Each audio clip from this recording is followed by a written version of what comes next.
The City Lights. Sa harap ng bintana ng kanyang penthouse, tanaw ni Clara ang malabituin at magulong kalangitan ng Maynila, isang kumikinang na larawan ng mga posibilidad na tila laging mailap. Sa taas ng ingay at gulo ng lungsod, tahimik ang silid, ang katahimikan ay parang malamig na yakap. Hawak niya ang isang baso ng Pinot Noir, ang pulang likido nito ay tila dugo na sumasalamin sa payat na matagal nang nakakulong sa kanyang dibdib. Lumingon siya mula sa bintana, pinagmamasdan ang maluwang na sala. Marble ang sahig, leather ang mga kasangkapan, at puno ng abstract art ang dingding. Lahat ay mukhang perpekto, pero malamig at walang buhay. Kahit ang air conditioning, isang bagay na pinapangarap ng marami sa lungsod, ay tila nakakakasakal. Late na naman si Daniel. Walang tawag, walang text. Wala kundi ang uri ng katahimikang nagpapaalala sa kanyang pag-isa, kahit pa siya'y nasa gitna ng yaman at kapangyarihan. Inikot niya ang baso ng alak sa kanyang kamay, nawawala sa sariling mga iniisip. Ganito na lang ba talaga? Isang gintong kulungan. Tumunog ang telepono niya sa counter. Napatigil siya, ang puso'y bahagyang kumabog. Isang hangal na reaksyon na hindi pa rin niya matanggal. Pero hindi si Daniel ang tumatawag. Ang pangalan ng kanyang ina ang lumitaw sa screen. Hinayaan niyang pumunta sa voicemail ang tawag. Alam na niya kung ano ang laman nito. Mga tanong kung kailan siya uwi, pahiwatig na humihingi ng pera at isang lecture kung gaano siya kaswerte sa pag-aasawa kay Daniel. Napangiti siya ng mapait. Lucky. Binanggit niya ang salita, puno ng ironya. Ang swerte ko nga naman, nabibili ko ang gusto ko. Pero para saan kung hindi ko naman mabili ang oras ng asawa ko? Bumukas ang pinto at napatingin siya rito. Pumasok si Daniel, hawak pa rin ang telepono. Ang kanyang barong Tagalog ay malinis at maayos. Ang sapatos ay makintab at ang kanyang presensya ay nakakabighani. Pero hindi para sa kanya. Yes, yes, send the documents by morning, sabi ni Daniel, hindi man lang tumingin sa kanya habang papunta sa kanyang opisina. I'll review everything before the Japan presentation. No excuses, Arturo. This deal will not wait. Naghintay si Clara, umaasa ng kahit konting pansin. Isang salita, isang tingin, kahit ano. Pero ang pinto ng opisina ay sumara. Iniwan siya sa echo ng boses nito. Bumuntong hininga siya, inilapag ang baso ng mas malakas kaysa sa inaasahan. Kumulo ang emosyon sa kanyang dibdib, pinaghalo ng galit at lungkot. Lumapit siya sa opisina at kumatok, hindi na napigilan ang kanyang sama ng loob. Daniel, tawag niya, mahigpit ang tono. Not now, Clara, I'm swamped. Siyempre, busy ka na naman, sagot niya, mas malakas na ngayon. Alam mo ba kung anong araw ngayon? Tumahimik sa kabilang panig, pero walang sagot. Anniversary natin, Daniel, sabi niya, pumutok ang kanyang boses, puno ng kirot na pilit niyang ikinukubli. 15 taon at hindi mo man lang naalala.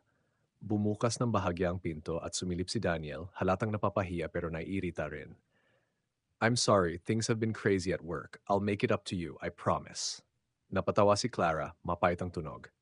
Ilang taon mo na yang sinasabi. Ano ba talaga ang binabawi mo, Daniel? Mga nakalimutang hapunan, mga napako mong pangako, o ang katotohanan para na akong multo sa buhay mo? Tumigas sa mukha ni Daniel, napalitan ng hiya ng depensibo. I'm doing this for us, Clara. Lahat ng ginagawa ko para sa pamilya natin. Akala mo ba madali ang buhay na to? Huwag mo akong gamitan ng ganiyang palusot, sagot niya, tumataas ang boses. Hindi kita pinakasalan dahil sa pera, Daniel. Pinakasalan kita dahil mahal kita. Pero ngayon, hindi ko na alam kung nakikita mo pa ako. Hinilot ni Daniel ang kanyang sentido. Can we not do this tonight? I have a million things to... Hindi, putol niya. Nanginginig ang boses. Hindi mo milyon ang problema mo, Daniel. Isa lang ang trabaho mo. At baka yun na lang kaya mong mahalin.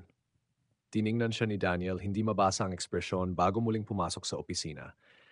Ang malumanay na tunog ng pagsara ng pinto ay parang sampal. Nakatayo si Clara, nanginginig ang mga kamay. Ramdam niya ang mga luha sa gilid ng kanyang mga mata pero tumanggi siyang umiyak. Hindi. Hindi na para sa kanya. Hindi na ulit. Bumalik siya sa bintana, ang baso ng alak ay hindi na niya magawang hawakan. Sa ibaba, patuloy ang buhay, mga jeepney na nagkumpetensya sa trapiko, mga tindero na sumisigaw ng paninda, at mga bata na naglalaro sa dilim ng mga ilaw sa kalsada. Siguro, papatay sila para makipagpalit ng lugar sa akin. Pero ako, naririto, nalunod sa isang hungkag na buhay. Pumasok sa isip niya si Liam, ang simpleng lalaking may kalyo sa kamay pero marunong makinig ng walang paghusga. Napansin niya ang bahagyang konsensyang dala ng mga sandali nilang magkasama, Pero mas nangingibabaw ang init ng pakiramdam na siya ay napapansin. Hindi ganito dapat ang buhay ko, naisip niya. Mahigpit na hinawakan ang gilid ng bintana. Pero ang kirot sa kanyang dibdib ay tila sumisigaw ng kabaligtaran. The bar. Ang ilaw sa bar ay dim, nagbibigay ng malalim na aura ng luksuryang may halong misteryo. Nakaupo si Clara sa isang sulok na booth, iniikot-ikang kanyang inumin na tila walang interes. Sa paligid niya, may mga lalaking nakasuot ng tailored na suit na tumatawang masyadong malakas, mga babaeng nakadamit ng designer na masyadong yumuyuko, at isang malamyos na jazz ang tahimik na umaalingaw-ngaw.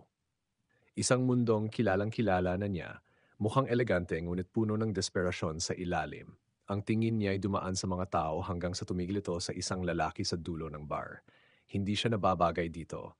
Hindi sa gusot niyang polo, mga gasgas na sapatos at bahagyang nakukubab ang mga balikat. May hawak itong bote ng beer, ang mga mata ay nakatuon sa makintab na counter na parang may hinahanap na sagot. Bahagyang ikiniling ni Clara ang ulo, naakit sa lalaking walang kibo. Walang yabang, walang pagpapanggap na kinasawa na niya sa iba. Isang tahimik na kalungkutan, katulad ng sa kanya. Sa biglaang desisyon, tumayo siya at lumapit sa bar. Mukhang gusto mo nang umalis, sabi niya habang umupo sa tabi ng lalaki. Nagulat ito, tumingin sa kanya. Malapitan napansin ni Clara ang gaspang ng mga kamay nito, ang mga linya sa mukha na tila kwento ng mga hirap na pinagdaanan. Tila iniisip muna nito nang mabuti ang sasabihin bago sumagot. Siguro nga, sagot nito sa mababang boses. Pero mura ang beer dito, kaya ayos na rin. Bahagyang ngumiti si Clara. Tama ka naman, pero parang hindi ka bagay sa lugar na to. Bahagya nitong inusisa ang sinabi niya. Anong klaseng lugar ba to para sa'yo? Ipinakita ni Clara ang paligid. Alam mo na, mga mamahaling inumin, mga taong nagpapanggap na masaya, nagpapakitang meron kahit wala naman talaga. Napangiti ang lalaki, isang maliit at tila pilit na ngiti. Tama ka dyan. Inabot nito ang kamay niya. Layam, Clara. Inabot niya ang kamay nito, nagulat sa init ng pakiramdam nito. Ang kanilang usapan ay nagsimula ng awkward, pero unti-unting nawala ang tensyon. Si Liam ay maingat sa mga sinasabi, pero para kay Clara, ang kanyang pagiging totoo ay nakakapagpalaya. Kinuwento nito ang tungkol sa kanyang mga racket, ang hirap ng paghahanap ng maayos na trabaho at ang bigat ng mga bayaring patuloy na dumadami. Hindi kadalasan nagtatanong si Clara, karamihan sa mga lalaking nakikilala niya ay sabik ikuwento ang kanilang mga tagumpay. Pero kakaiba si Liam. Kapag nagsalita siya, may katapatan na tila humihila kay Clara papalapit. Iba ka sa karaniwang nakikita ko dito, sabi niya tinitingnan nito. Nagkibit balikat si Liam. Siguro kasi hindi naman talaga ako nabagay dito. Ito kasi, bahagya itong tumigil, parang nahihiya. Hindi ko naman to karaniwang ginagawa. Sabi kasi ng asawa ko, magbihis daw ako, lumabas, at mag-network. Kumunot ang noo ni Clara. Networking? Sa ganitong klase ng lugar, mahinang natawa si Liam. Sabi niya, hindi ako. Pero ano bang magagawa ko? Kapos na kami at ayokong makita siyang pasan lahat ng hirap. Deserve niya ang mas maganda. May tumama sa puso ni Clara sa sinabi nito. Tumingin siya sa kanyang baso, inikot-ikot muli ang laman nito. Lahat naman tayo deserve ng mas maganda, bulong niya. Ngayon, si Liam naman ang tumingin sa kanya. Ikaw naman, bakit ka nandito? Sandali siyang tumigil. Ito ang bahagi na karaniwan niyang binabaluktot ang katotohanan. Pero kay Liam ang pagsasabi ng totoo ay tila mas madali. Kalungkutan. Siguro, ang asawa ko laging busy, palaging ganun. Ang sumunod na katahimikan ay hindi nakakailang, kundi puno ng mga di binibigkas na unawaan. Habang lumilipas ang panahon, naging mas malapit sila. Si Clara ang unang nag-text kay Liam, tinatanong kung gusto nitong magkita. Sa una, tumanggi si Liam, dala ng konsensya para sa asawang si Ava.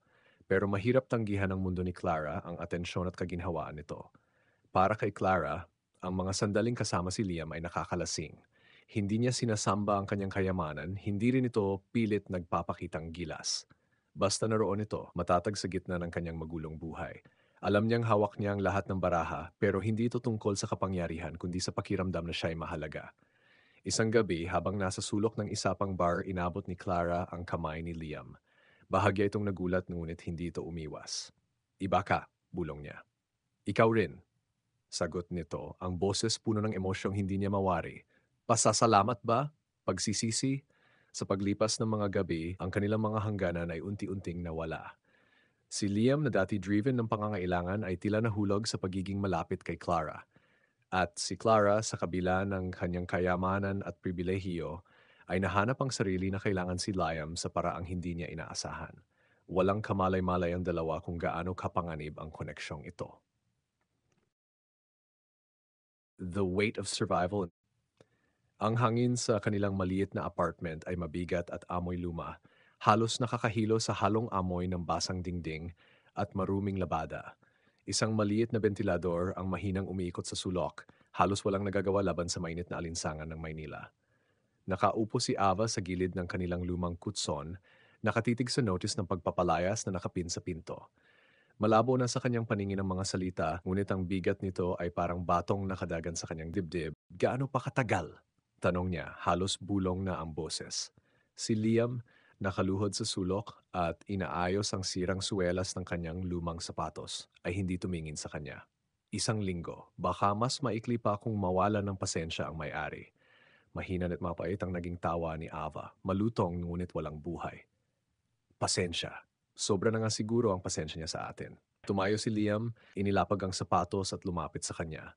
Lumuhod siya sa harap ni Ava, maingat na inilapat ang magaspang niyang kamay sa tuhod nito. Makakahanap tayo ng paraan. Tumingin si Ava sa kanya.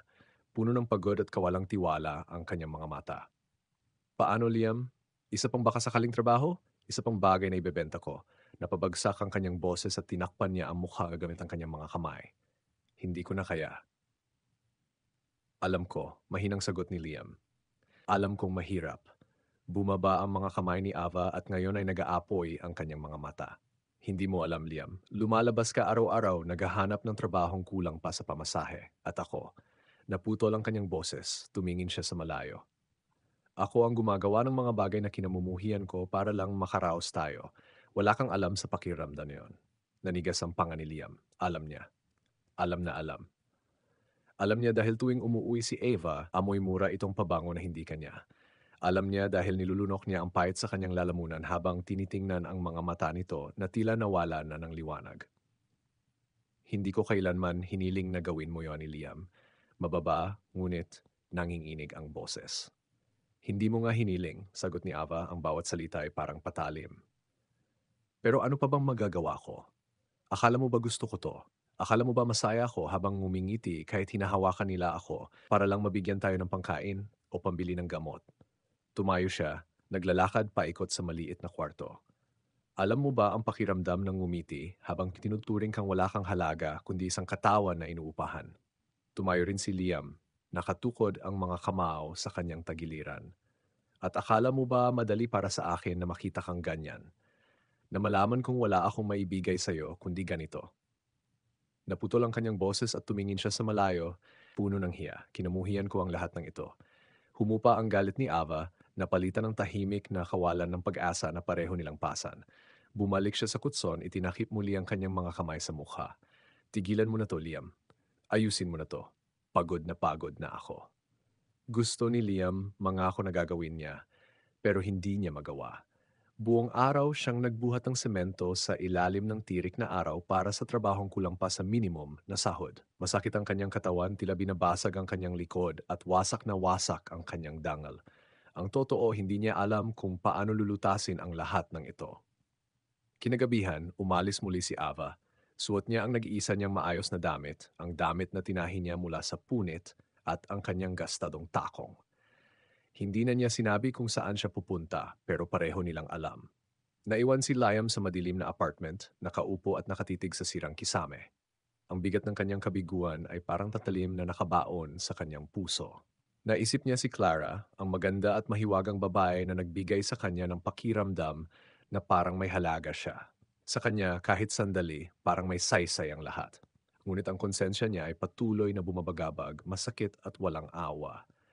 Naalala niya si Ava, ang mga pangarap nila noon, ang magpatayo ng maliit na sari-sari store, ang makapagpaaral ng mga anak sa hinaharap, ang makalayo sa hirap ng buhay sa kalsada. Ngayon, ang mga pangarap na iyon ay parang panunuyan na lang sa lahat ng nawala sa kanila. Pagbalik ni Ava ng hating gabi, dala ang isang bungkos ng pera, diretso siya sa banyo. Ang tunog ng dumadaloy na tubig sa shower ang pumuno sa katahimikan, habang si Liam ay nakatitig sa pera sa mesa, Ang sikmura niya ay umiikot sa hiya at galit. Gusto niyang sabihin kay Ava na huminto na. Nagagawa siya ng paraan. Pero wala siyang nasabi. Kinuha niya ang pera at inilagay sa garapon ng kanilang munting ipon. Paglabas ni Ava, basa ang buhok at malinis ang mukha, hindi siya nagsalita. Humiga siya sa kama at tumalikod kay Liam. Nanatiling nakaupo si Liam sa dilim ng matagal, nakikinig sa mababaw na paghinga ni Ava. Hinaplos niya sana ang balikat nito pero hindi na lang niya itinuloy. Ayusin ko to, naisip niya, ngunit kahit sa sarili niya ay tila walang laman ang pangakong iyon. Wala ni isa sa kanila ang nakatulog. Sa masikip na apartment, ang distansya sa pagitan nila ay parang isang bangin na hindi na kayang tawirin. Ava's silent battle. Ang malamig na tubig mula sa shower ay dumadaloy sa katawan ni Ava, nanunuot sa kanyang balat at tinatangay ang mga bakas ng gabi. Hinayaan niya ang tumama ito sa kanya, parang parusa para manhidin siya. Kinuskos niya ang kanyang mga braso at leg hanggang mamula ang balat, ngunit kahit anong gawin niya, hindi niya maalis ang bigat na naramdaman. Ang pakiramdam ng hindi kanais-nais na mga kamay, ang amoy ng desperasyong tila kumapit na sa kanya. Inilapat niya ang kanyang mga palad sa basag-basag na tiles, nakayuko ang ulo. Ang mahinang liwanag mula sa lumang bombilya sa itaas ay kumikislap-kislap, naglalagay ng mga aninong parang multo na sumasayaw sa paligid niya. Paano kami napunta sa ganito? Noon may mga pangarap si Ava. Isang buhay na puno ng kulay at tawa ang pinangarap niya. Isang maliit na bahay na may mga paso ng halaman sa bintana at ang amoy ng bagong lutong adobo na bumabalot sa hangin. Madalas nilang pagpuyatan noon ni Liam ang pag-usap tungkol sa hinaharap, kung paano nila itatayo ang buhay na gusto nila. Noon, sapat na ang determinasyon ni Liam para sa kanilang dalawa. Ang mga pangako niya ay parang kalasag laban sa mga hamon na alam nilang darating. Ngunit ang mga pangarap ay hindi pambayad ng upa at ang pagmamahal, gaano man katindi, ay hindi makakapigil sa mga notice ng pagpapalayas o makakabili ng gamot para sa kanyang ina noong buhay pa ito. Ang bigat ng pakikibaka ay dinurog ang kanilang mga pangarap, ginawang isang bagay na hindi na nila makilala. Pinatay ni Ava ang gripo at ang biglang katahimikan ay tila umaalingaw sa kanyang pandinig. Nabalot niya ang sarili sa manipis at luma ng tuwalya at bumalik sa maliit na kwarto. Nakaupo si Liam sa lamesa, nakayuko at hawak ang ulo. Kitang-kita niya ang tensyon sa mga balikat nito, ang paraan ng paghila ng mga daliri nito sa kanyang buhok. Alam niyang kasing bigat ng nararamdaman niya ang nararamdaman ni Liam, ngunit hindi nito ginagawang mas madali ang lahat. Kung tutuusin, lalo lang nitong pinapahirap. Gusto sana niyang magalit kay Liam, sa kawalang magawa nito sa kakulangan nitong hatakin sila palabas sa hukay na kinasadlakan nila, pero hindi niya magawa. Tumabi siya sa kama ng walang salita, nakatalikod sa kanya. Bumigat ang kutson nang sumampa si Liam, ilang sandali lang ang lumipas. Magkatabi silang nakahiga, ilang pulgada lang ang pagitan, ngunit parang isang bangin ang humahati sa kanila. Nakatingin si Ava sa dingding, sinusundan ng kanyang mga mata ang malabong guhit ng graffiti na iniwan ng dating nakatira roon. Mabigat ang kanyang dibdib at parang bagyo ang kanyang isipan. Kinamumuhian ko ang buhay na ito. Nagulat siya sa sariling iniisip, hindi dahil bago ito, kundi dahil sa tindi nito. Kinamumuhian niya ang mga gabing ginugugol sa mga estrangherong kama, ang hungkag ng mga tingin ni Liam tuwing ibinibigay niya ang perang dala, ang laging kumikirot na konsensya na parang pinagtataksilan niya ang sarili pati na rin ito. Pero may pagpipilian ba ako? Napunta ang isip niya kay Liam. Napansin niyang nagbago ito nitong mga nakaraang linggo. Ang malayong tingin nito ang mas madalas na pag-check ng telepono. Noong una, akala niya epekto lang ito ng stress tulad ng nangyayari sa kanya. Pero ngayon, hindi na siya sigurado. May mga gabi na umuuwi itong amoy pabango na hindi kanya. At ngayong gabi, bago siya umalis para magtrabaho, may nakita siyang kakaiba sa mga mata nito. Isang halo ng pagkakasala at kung ano pang bagay na hindi niya may paliwanag. Bahagyang tumagilid si Ava, pasimpleng sinulyapan si Liam. Nakatikom ang mga mata nito, mababaw ngunit pantay ang paghinga. Sa mahinang liwanag, kitang-kita niya ang mga linya sa mukha nito, ang pagod na nagpapamukhang mas matanda ito kaysa sa tunay na edad. May tinatago ba siya? Sumiksik ang tanong sa kanyang isipan, matigas at hindi madaling alisin. Niyakap niya ang sarili sa ilalim ng kumot at isang malamig na buhol ang namuo sa kanyang tiyan. Gusto niyang maniwala na si Liam pa rin ang lalaking nangakong bibigyan siya ng mas mabuting buhay. Ngunit unti-unti nang lumalalim ang mga pagdududa, pinapalawak ang mga bitak sa kanilang relasyon. May ibang babae ba? Ang posibilidad ay tila kutsilyong humihiwa sa kanyang loob. Galit, takot at pagsuko ang nag-aagawan sa kanyang dibdib. Kung totoo man, hindi niya alam kung iyak siya o tatawa sa ironi ng lahat. Dahil sa totoo lang, hindi ba't pareho lang silang nagtatrydor sa isa't isa sa iba't ibang paraan. Pero isang bagay ang tiyak para kay Ava, hindi ko siya hahayaan. Hindi ko siya bibitawan. Liam's War Within.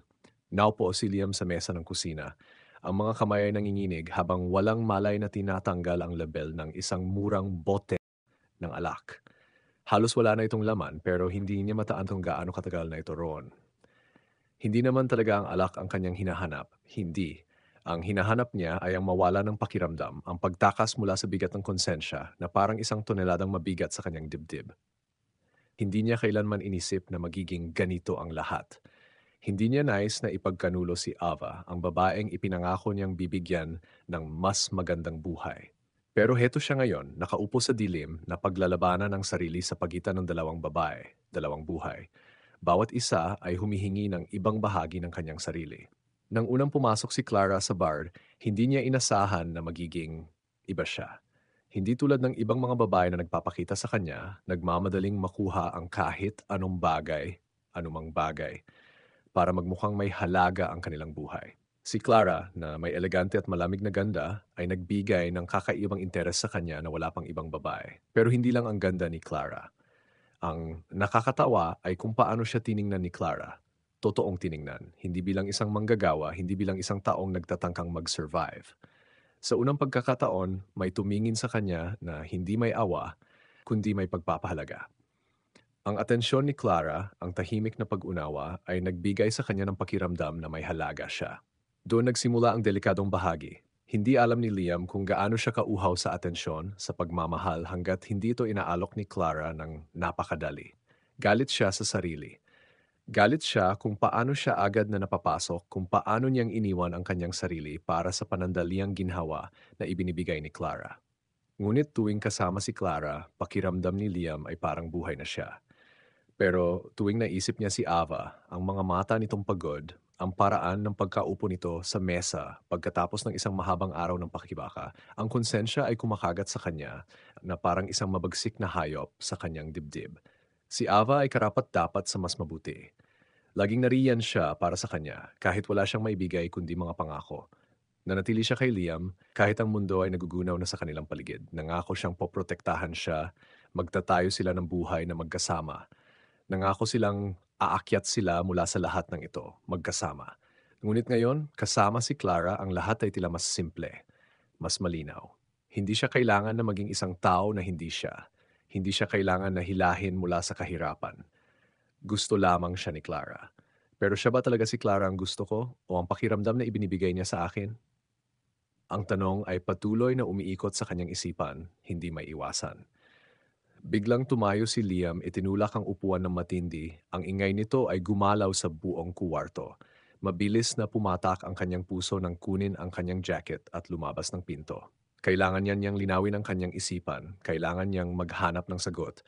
Kahit anong bagay na makakatulong sa kanya upang malaman kung ano ang nangyayari sa kanya. Sa labas, mabigat ang hangin ng lungsod.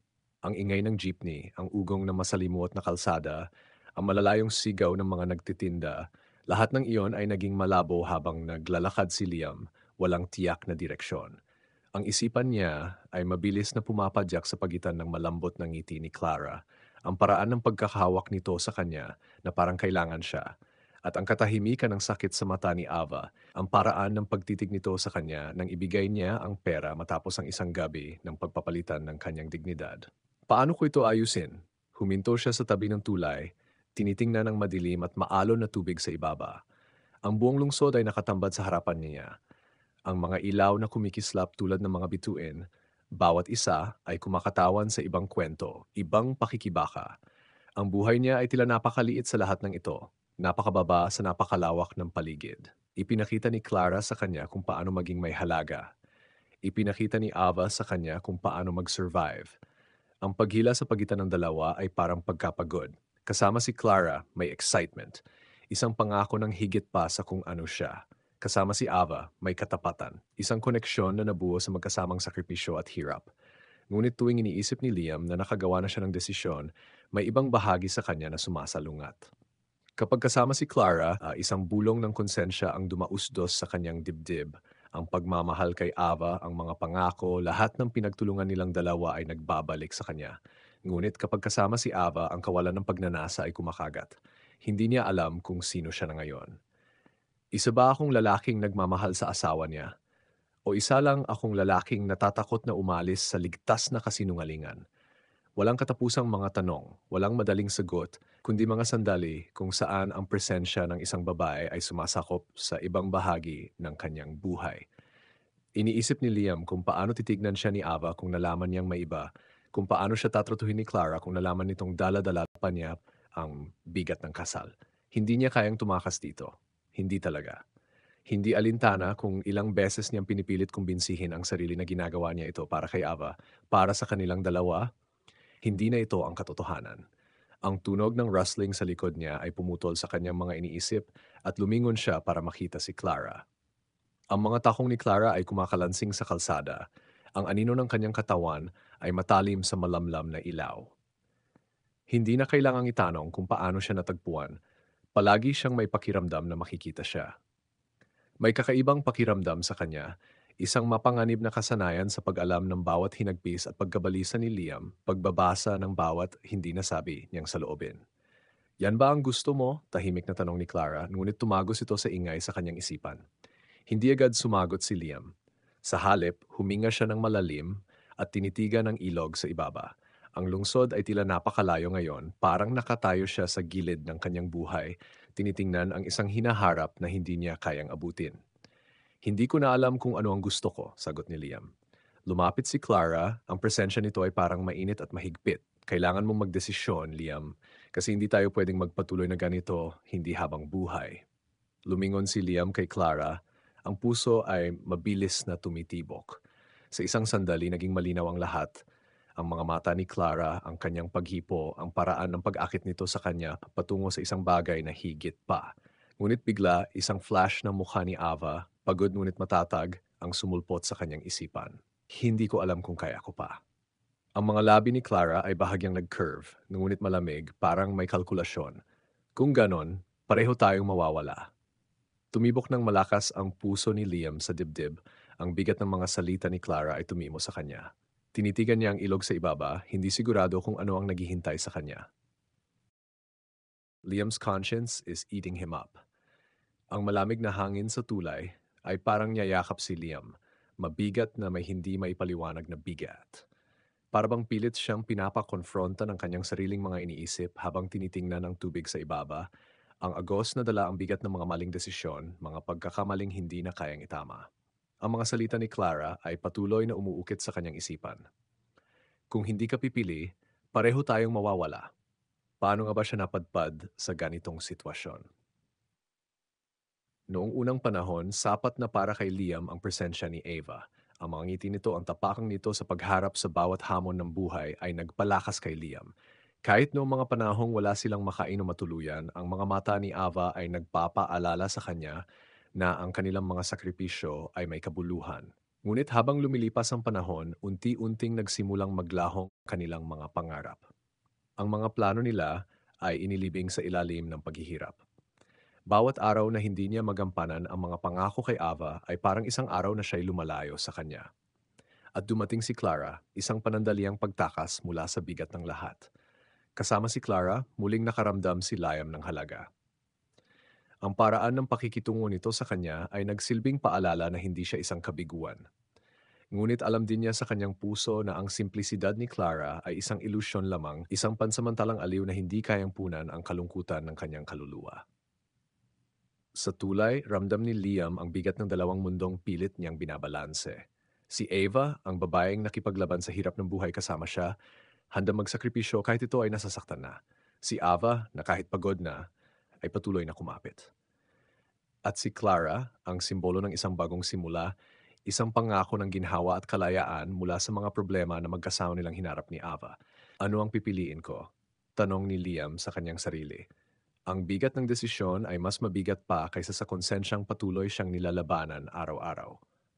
Bigla na alala ni Liam ang gabing sinabi ni Ava ang plano niya. Liam, sabi ni Ava, ang boses nito puno ng determinasyon ngunit may bahid ng takot. Ito na ang tanging paraan para sa atin, para makasurvive tayo. Tumanggi siya noon. Sinabi niyang makakahanap pa sila ng ibang solusyon. Ngunit habang lumilipas ang mga araw, habang dumadami ang kanilang mga utang at ang mga problema, unti-unti siyang tumahimik. Sa huli, hindi na siya tumutol kay Ava. Ang kanyang katahimikan ay naging mas mabigat kaysa sa kanyang konsensya. Sa ilalim ng mahinang ilaw sa kalsada, naging malinaw kay Liam. Kung hindi siya pipili, mawawala lahat. Ngunit sino nga ba ang pipiliin niya?